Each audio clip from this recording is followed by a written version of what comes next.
رمضان تجلى وابتسم، طوبى للعاشر إذا اغتنما، أرضى مولاه من الأزمات، طوبى للنفس بتقواها. رمضان تجلى وابتسم، طوبى للعبد. السلام عليكم ورحمة الله. أهلا وسهلا فيكم بقناتي مسامر سوريا بمصر. أول شي خلونا نصلي على سيدنا محمد عليه أفضل الصلاة والسلام، وبعدين بنرحب باللي عم يدخلوا القناة جديد. نورتوني، والإدمة أهلا وسهلا فيكم كمان منوريني.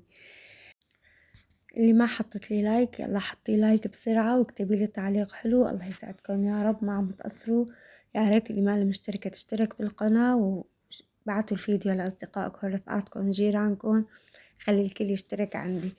هلا ان شاء الله يكون الفيديو الماضي عجبكم وعجبتكم السلسلة والفقرة الحلوة اللي عملت لكم اياها، انه كل يوم نقول يعني شوية معلومات عن الجزء. امبارح حكينا عن الجزء الاول، واليوم ان شاء الله على الجزء الثاني.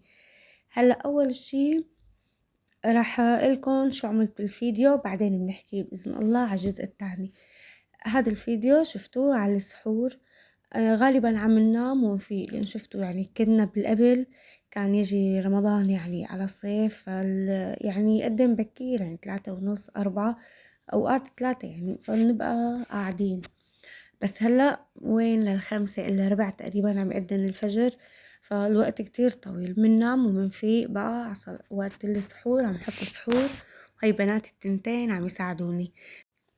بنحط سحور سوا، بنتسحر كلياتنا، بنصلي الفجر الحمد لله، بعدين بنساوي البيت قبل ما ننام ومننام، مشان لو تأخرنا شوي بالنومة نكون ما علينا شي. بنفز بقى الصبح، بنخلص أغراضنا دغري، وبنقعد بقى وبنقرا قرآن، تسبيح، عنا درس حضرناه، يعني هيك الحمد لله رب العالمين. وبتعرفوا بقى بعد العصر الواحد بده يفز يجهز للطبخة.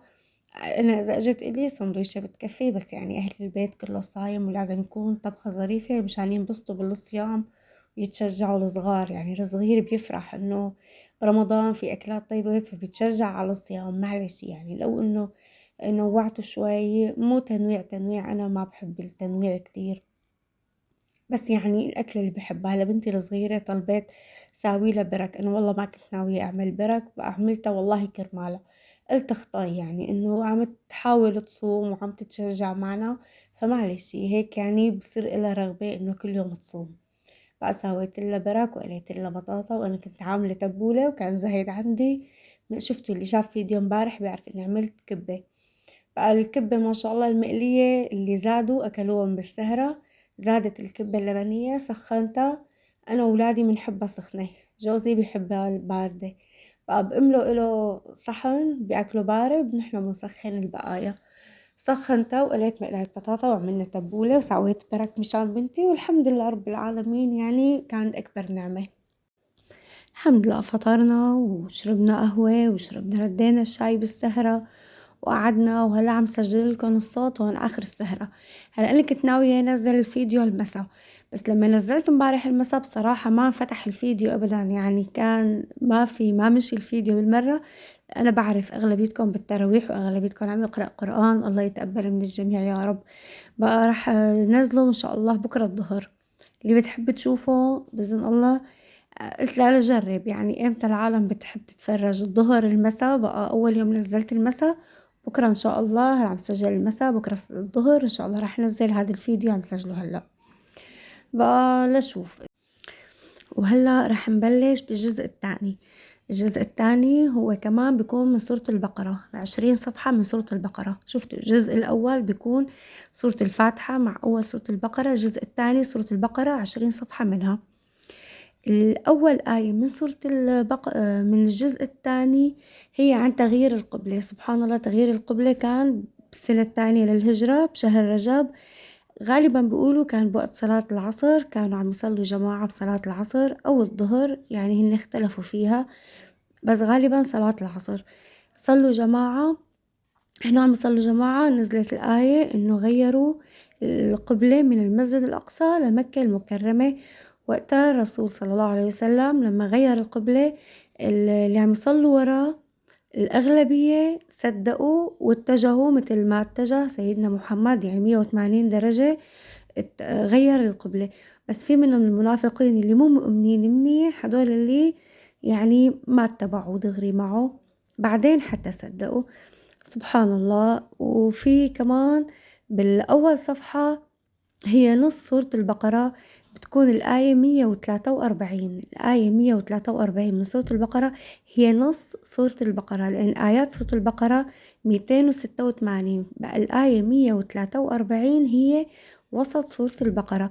سبحان الله، بالآية 143 مكتوب وسطا. افتحوا هلأ على الجزء الثاني من سورة البقرة أول صفحة، الآية 143 مكتوب فيها وسطها. هي من السكاكر الحلوة اللي بالقرآن. سبحان الله، يعني كل شيء له حكمة. وكمان عنا بالجزء الثاني سبحان الله، رحنا عنا لغوة بنقول إذا حدا عم يدرس إيه الله لا يضيع لكم تعب، إذا واحد عم يشتغل إن شاء الله الله لا يضيع لك تعب. هاي الكلمة والله سبحان الله الآنسة كتير نبهت لا تقولوها، حاشا لله إنه يضيع تعب حدا. حتى نازلة آية بالقرآن الكريم بالجزء الثاني، وما كان الله ليضيع إيمانكم، يعني رب العالمين عم يقول إنه ما رح ضيع لكم تعب. فكيف نحن عم نقول الله لا يضيع لكم تعب؟ ما رب العالمين منزل آية وما كان الله ليضيع إيمانكم، يعني رب العالمين ما بيضيع تعب حدا، حاشا لله يضيع تعب حدا. يعني سبحان الله، احنا بنحكي كتير شغلات وما بننتبه لمعناها، انه ما بصير نقولها، لا بنقولها وخلص. ايه عم تدرسي الله لا يضيع لك تعب، لا ابدا لا تقولوها. هي يا صبايا الانسة والله كتير نبهت عليها. وسبحان الله كمان قالت لنا على إن لله وإنا إليه راجعون. نحن بس بنقولها صراحة إذا حدا مات، يعني حدا مات بنقول إن لله وإنا إليه راجعون، هو صح. بس هي الآية نزلت إنه مو بس الموت، يعني ولنبلونكم بشيء من الخوف، يعني عند الخوف كمان والجوع، نقص من الثمرات والأنفس، وبشر الصابرين الذين إذا أصابتهم مصيبة قالوا إنا لله وإنا إليه راجعون. يعني أي مصيبة صابتك أنت، هلا أنا محتمل مثلا شوفها إيه عادي شو بها هي، لا أنت بالنسبة إليك هي كبيرة، انت بالنسبة إليك شايفتيها مصيبة كبيرة، قولي إن لله وإنا إليه راجعون. بقى الآية اللي وراها أولئك اللي بيقولوا هيك وبيحتسبوا أمرهم لرب العالمين، أولئك عليهم صلوات من ربهم ورحمة، الله رح يرحمهم، أولئك هم المهتدون، هدول الله رح يهديهم، هدول يعني سبحان الله رب العالمين فضلهم عن غيرهم. فأي شيء بصير معك قولوا إن لله وإنا إليه راجعون، مو بس وقت الموت.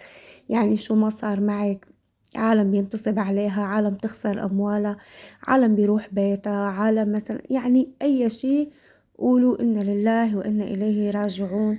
سبحان الله، والله ما رح يضوع لنا تعب. وبشر الصابرين الذين إذا أصابتهم مصيبة، يعني هدول نحن لازم نكون من الصابرين، يعني بشرى للصابرين. فالصبر أهم شيء. الحمد لله رب العالمين. وكمان أنا بقولها كمان إنه بس يصير معي شغلة بقول اللهم أجرني في مصيبتي وأخلفني خيرا منها، شو ما صار معي، أي شي صار معي اللهم أجرني في مصيبتي وأخلفني خيرا منها. والله والله والله وعن تجربة أنا معي شخصيا، الله بيعوضك، الله بيعوضك.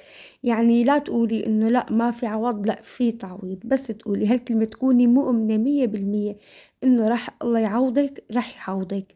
تأكدي الكلمة اللي بتحكيها وعن يقين سبحان الله بتتحقق. يعني أنا بقول إنه الحمد لله رب العالمين، أنا والله كتير بقول اللهم أجرني في مصيبتي وأخلفني خيرا منها، رب العالمين بيعوضني. بقى هي اليوم يا بنات أنا مالي أنسى، بس حابة وصل لكم المعلومات اللي أنا عم باخدها مشان ما إنه خليها عندي، حابة أنتوا كمان تستفادوا منها.